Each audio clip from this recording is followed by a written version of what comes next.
A 78-year-old woman that was like everyone's grandmother was tortured, raped, and murdered in her own home. She had ligature marks around her neck. There was a cord that was found next to the body. It had male DNA on it. DNA wasn't a major player back then, so the leads dried up pretty quickly. In the beginning, you think they will find them. They'll be in prison, they'll admit it, so there's always that hope. For many, many years, the case went unsolved. Dallas in '87. There's commentary about a serial killer who's killing elderly women. In a tight-knit neighborhood like this, everyone not only knew each other, but kind of knew each other's pattern. You look and you think, did he do it? And as you go through life, you wonder, have I passed this creep on the street? Law enforcement agreed to try sort of a Hail Mary. And reached out to the Authorin labs. He made eye contact with me a couple of times. He didn't show a lot of emotion. I really didn't want to see his face. Imagining that guy was the last thing she saw. It was awful.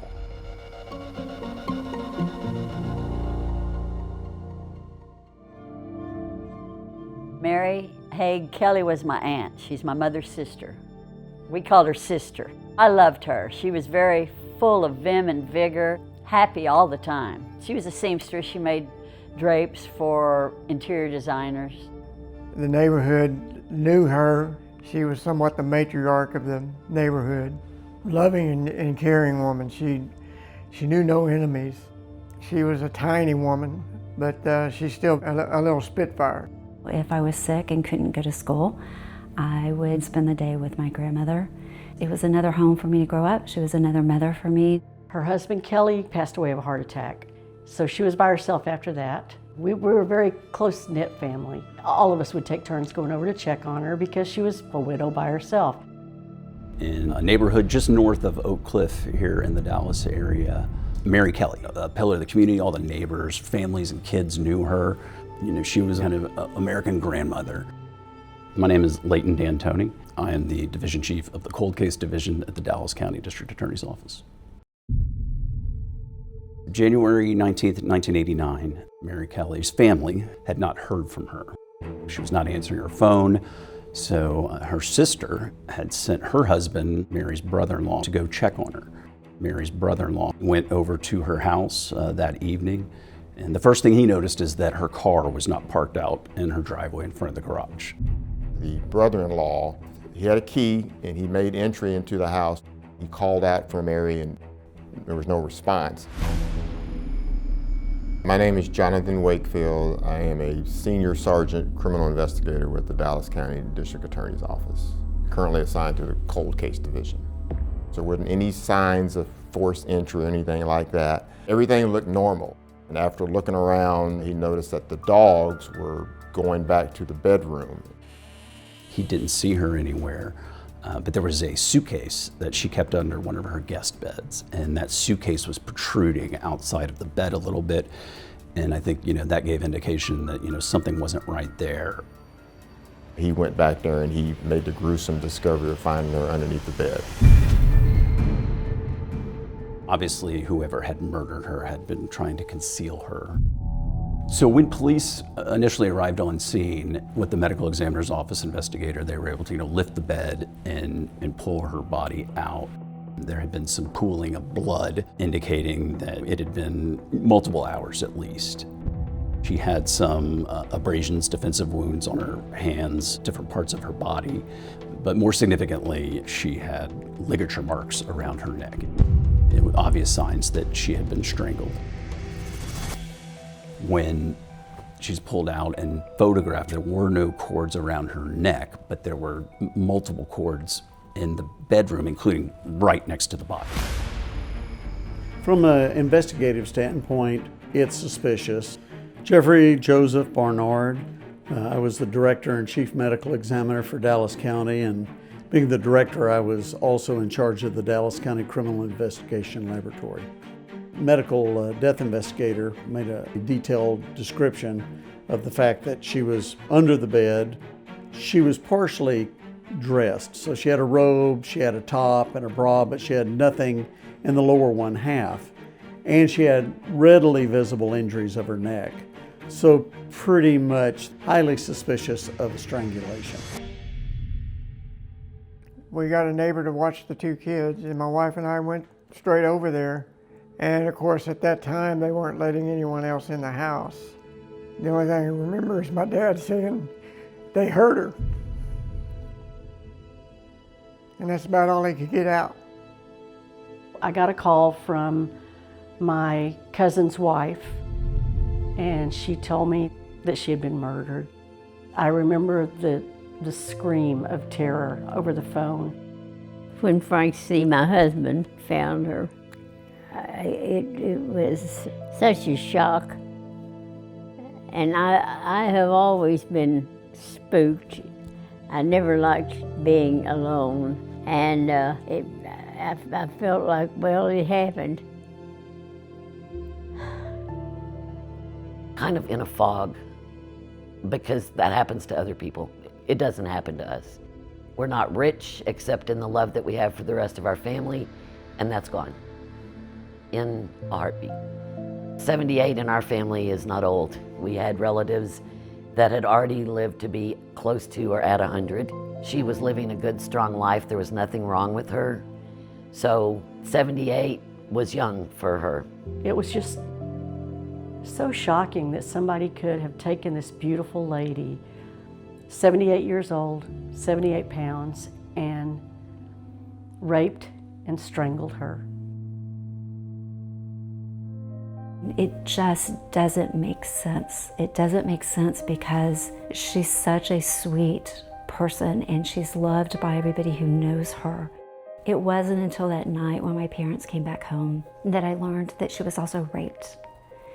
And then you just become angry, just bitter and angry. In 1989, I was one of the medical examiners. I wasn't the chief at the time. I ended up doing the autopsy.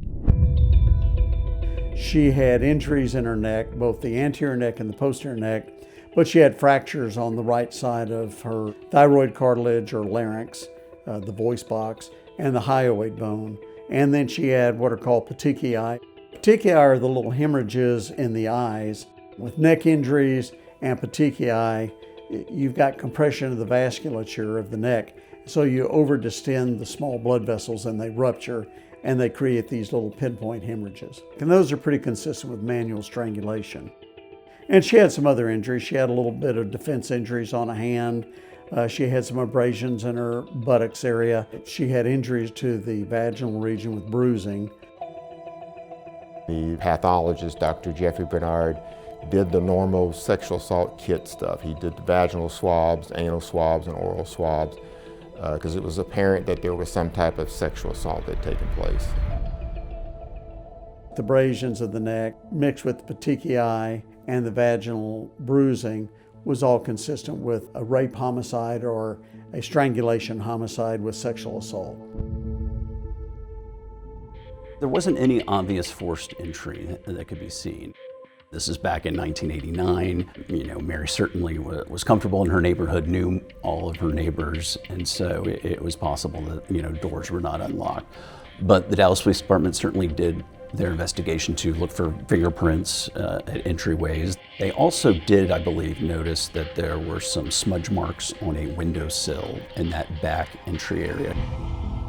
It was one of those kind of like utility rooms where there was laundry, and so they thought that was a possible point of entry. When she was found, she was nude from the waist down, but there was some clothing that was pushed down to her feet, around her ankles, and one of those items was her robe that she would normally wear to bed. That was collected, and initially there was some analysis on it. It's called serology. You can't get DNA from that, but you can tell what that substance is going to be or will be. Blood, saliva, seminal fluid, or sperm, and it tested positive for sperm. But DNA wasn't a major player back then, and that's really about all they could do at that time. There's a few items missing from the house, some jewelry and her purse. Mary's car was stolen, and it was recovered a couple of days later, not too far, in a church parking lot. It had been damaged, windows are knocked out. I believe the radio had been, stripped. They found some beer cans or beer box in the trunk, which wasn't indicative of something that Mary would have, had in the car. It was processed for prints or any kind of evidence that could open up a lead, but unfortunately none was developed. There was a closet door in the corner of her bedroom that had been, pushed up against the wall, and behind it was a clock radio. And it was one of those old kind of school clock radios, not the digital kind, but actually had, the dial. And so when it gets unplugged, it obviously stops. It can't work. We noticed that the clock had been stopped at 3:23. And that was significant because if there was a struggle and the evidence suggested that it had been, ripped out of the wall, that would have been, about the time of death. By all accounts, there was a scare in the neighborhood. Who would do this? Are we next? I believe that her brothers and her son went back to the house. One of the times when I went over with him to help him clean up the house, we started moving the bed. And my dad, he broke down then. All the fingerprint dust and everything, that tore him up. I never saw him shed a tear until then.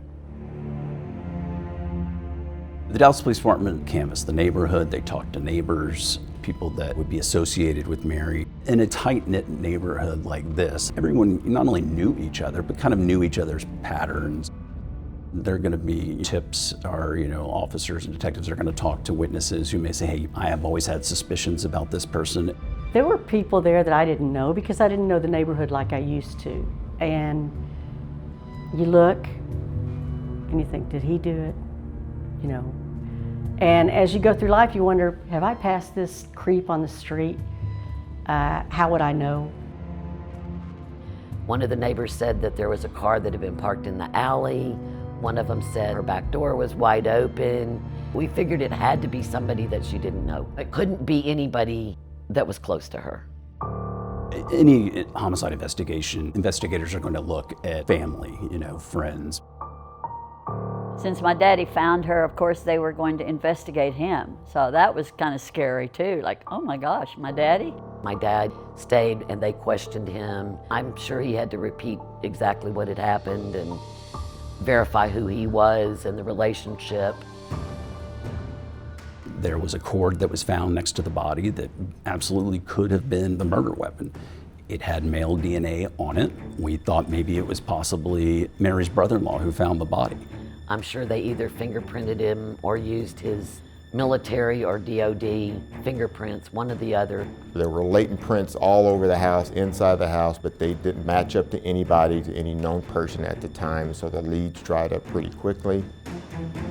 Obviously, there was a sexual assault component of this homicide. That's what they were looking at. Any sex offenders, any similar type crimes that would be similar to this one, and they would match up against it and go from there. That's the hard part of an investigation where you're dealing with a true whodunit. You're just basically going off of trends and off of MOs at the time. There were certainly people that were looked at, but again, there was no evidence that could really be pointed to a single individual. I remember her funeral.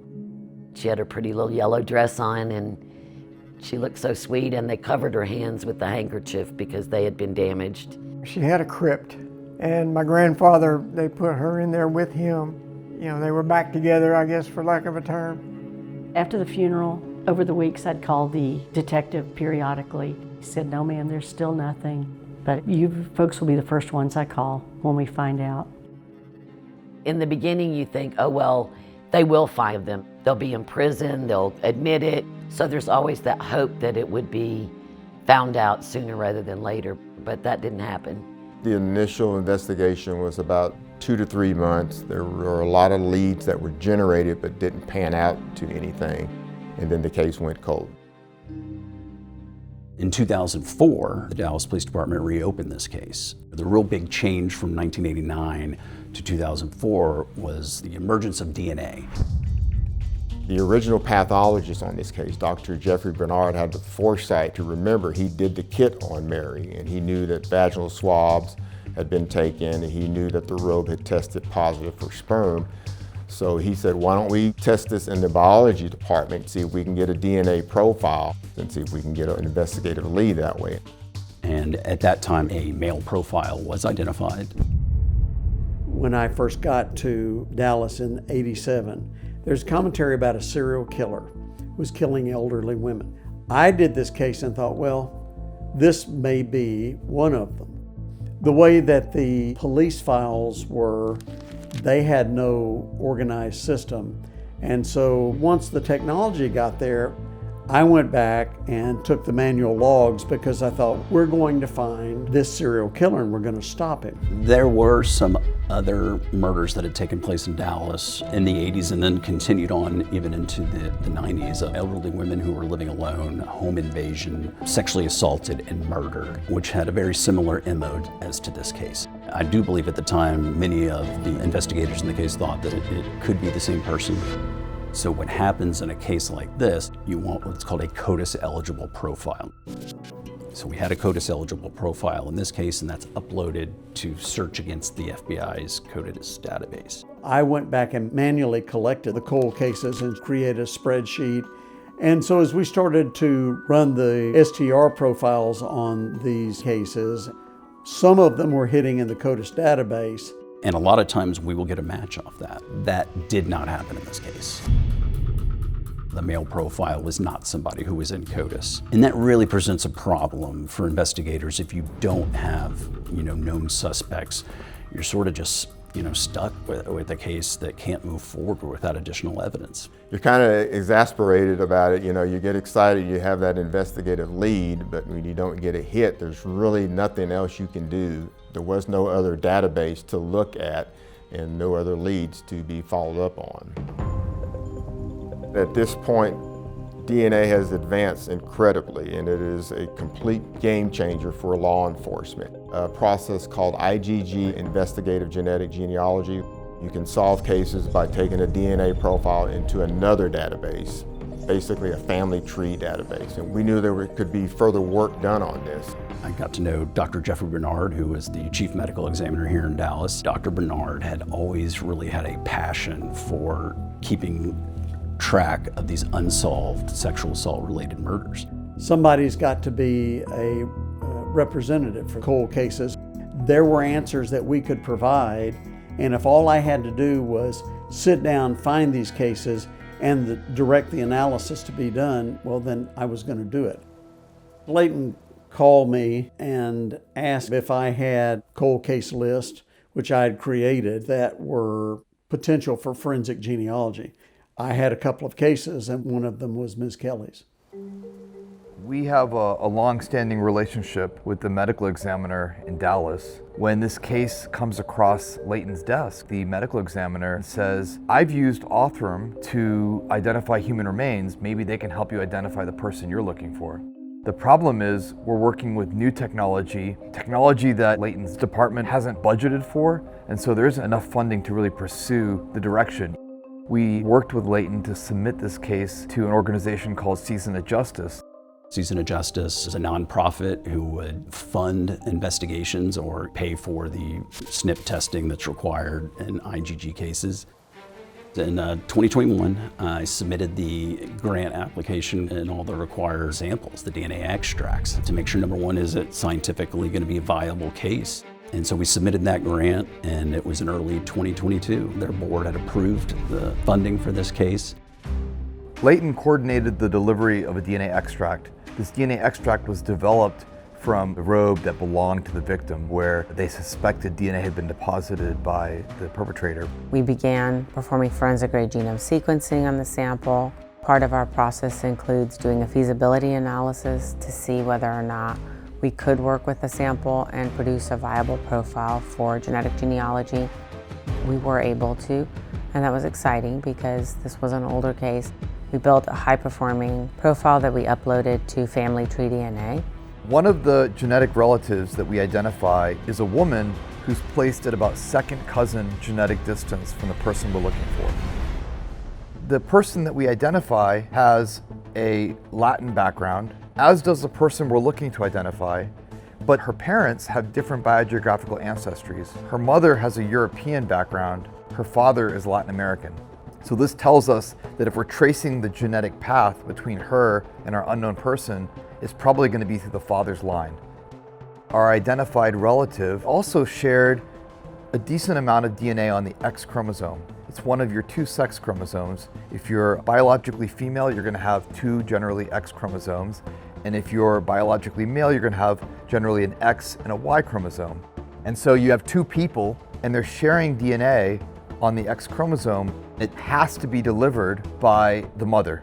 The ancestry in relationship to this unknown person probably passed through the father, who is Latin American. It further then passed through his mother. Because of the shared DNA on the X chromosome, we've now eliminated 75% of the grandparent search space. We now just have to find a sibling of that paternal grandmother that has a descendant that would be at a second cousin distance. And it sounds like an easy problem to solve, except this particular grandmother has 11 siblings. What we do here at Othram that's different than a lot of people that do forensic genetic genealogy is that we're not just building family trees. We're building family trees, but at the same time, we're contextualizing those family trees to all the public records that are out there to give law enforcement the best leads that we can give them. In this case, that actually helped tremendously because there were 11 descendants in this family tree. So that would take quite a bit of time for law enforcement to filter through. But in looking at the public records, we saw that one of the family members actually had 2 sons that lived right next door to Mary Kelly. It was a phone call from David Mittelman, and he said, we got this name and we got it down to 2 brothers on the tree, and oh, by the way, they happened to live next door to Mary at the time. Othram had identified the Rojas family. We honed in on David Rojas pretty quickly because of his criminal history. There was a history of a sexual assault offense for him and allegations of child abuse. We learned during our background investigation of him that he was living in Del Rio, Texas. With the help of the Dallas FBI division and Del Rio police, we put him under surveillance. Our objective at that point was to get a sample of his DNA through a surreptitious manner. And they watched David for about 2 or 3 days.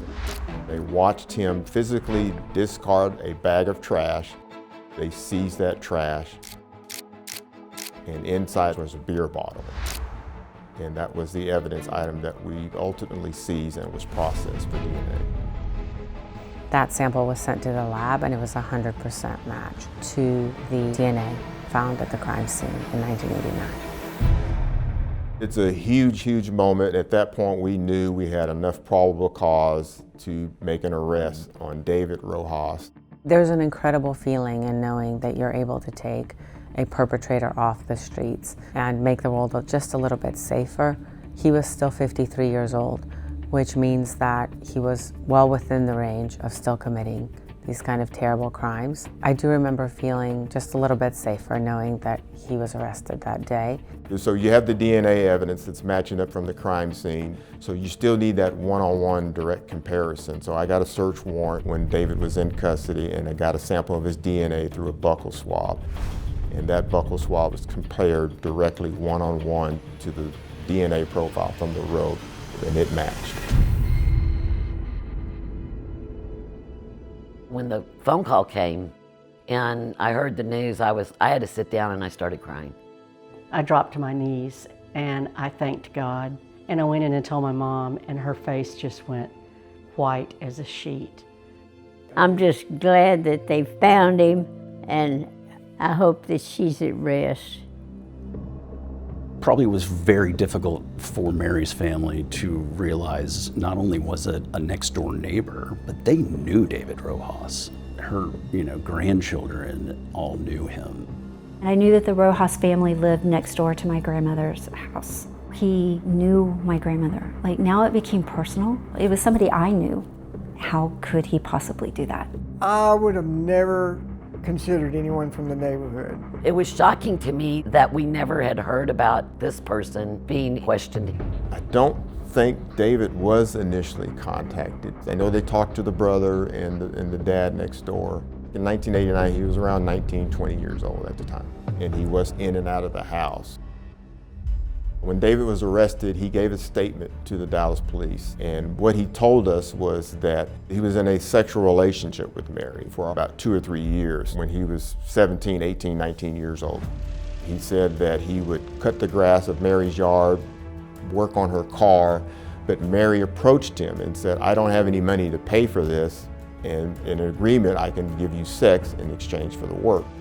And this statement was so utterly ridiculous and far-fetched, but part of our job, part of my job at that point, is to corroborate any information that comes in or find any conflicting information. Our team really went to work in trying to build the case against David Rojas.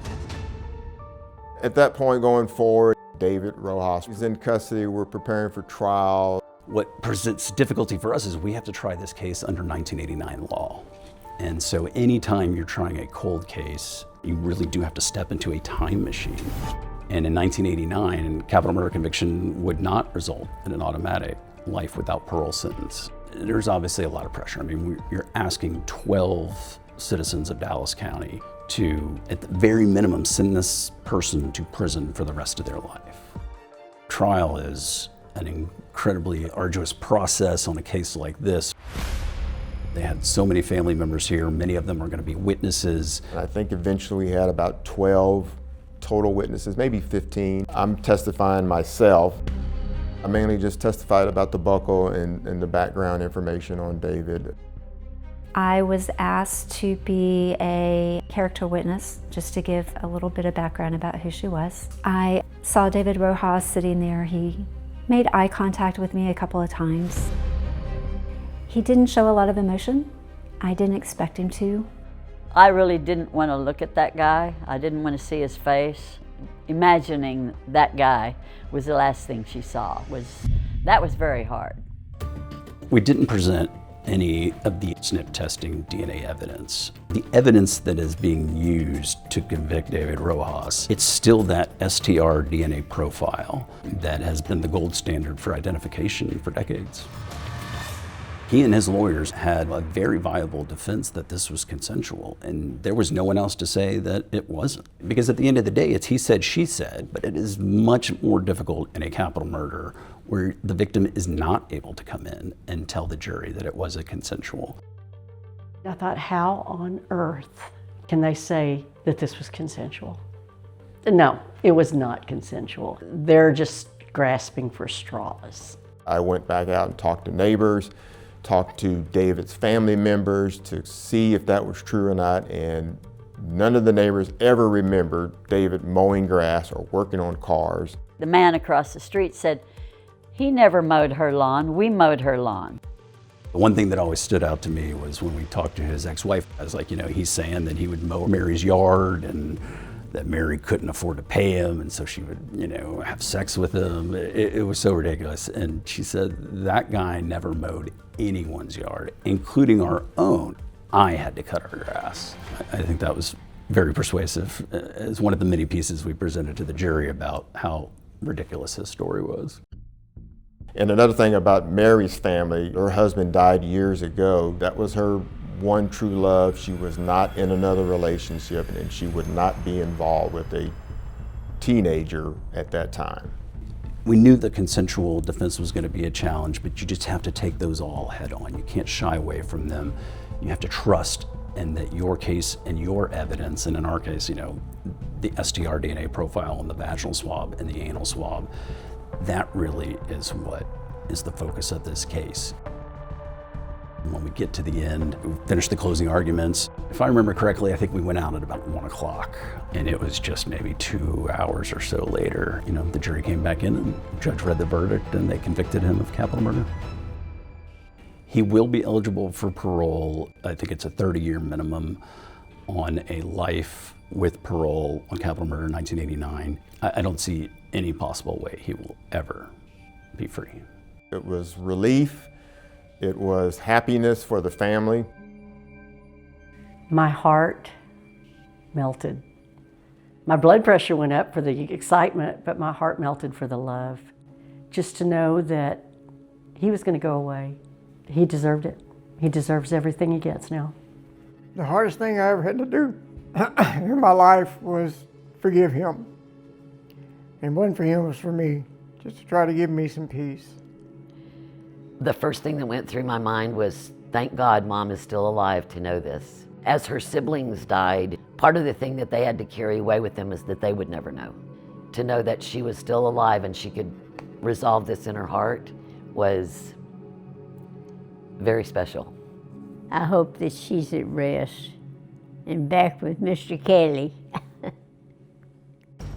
My speculation is that David came in through the back door, or maybe a back window, because one of the windows had been partially broken and there was like a piece of wood there to cover it up. It didn't look like it was fresh, but that may have been how he got in and out of the house. We'll never know that. His intent could have gone in there just to steal from the house, and then once he saw Mary, there was an opportunity to him that, okay, I'm gonna sexually assault her now, and now he's done that. Oh, now I've got to cover it up. But it just shows you the mind that he had, that he's a bad person. He's a very, very bad person. Every woman, that's one of our worst nightmares, I think, is to have something like that happen. But you've made it that far in life and you trust everybody.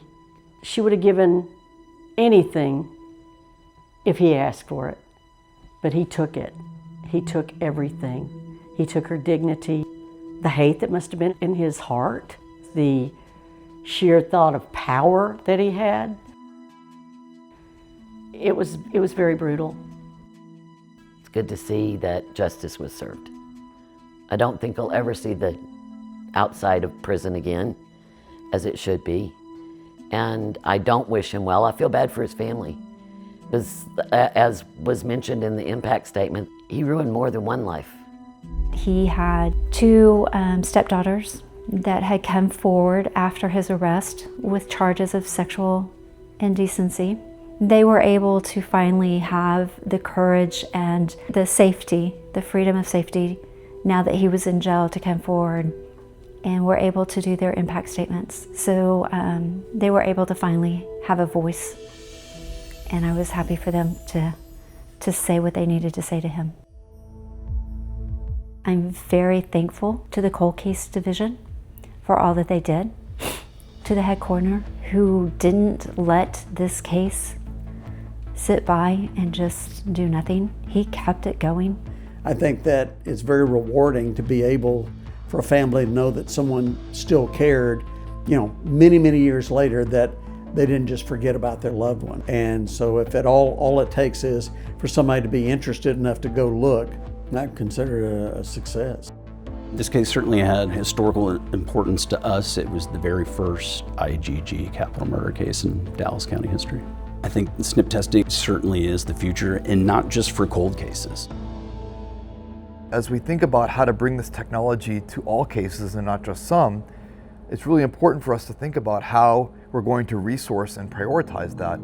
We have certainly enjoyed the support of the crowd through crowdfunding and through nonprofits, but that's not the way to support the criminal justice system. And it's why we've worked really hard as well alongside advocates and victims groups to make sure that it's a priority for our legislators.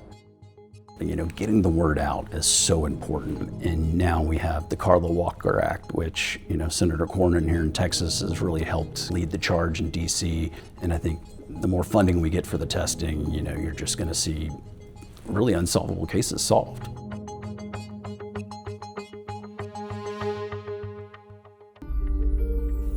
Elderly victims are on the rise in the United States. Like children, they're extremely vulnerable. Safety is a basic human right. We should all feel safe.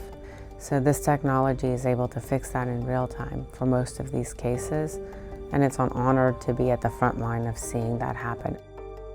It's amazing to me that technology has come so far that this is what we can do, and it gives me a lot of hope that a lot of other cold cases can be closed as we see that they are today, actually, and that in the future there are no more cold cases because one speck of DNA can take you to the right person. I just think it's amazing. My grandmother was such an amazing person. I get to remember her as the strong, beautiful woman that she was. Well, I'll never forget her, and she'll always be in all of our hearts. To think that that happened to her, she was so sweet and loving and fun and happy.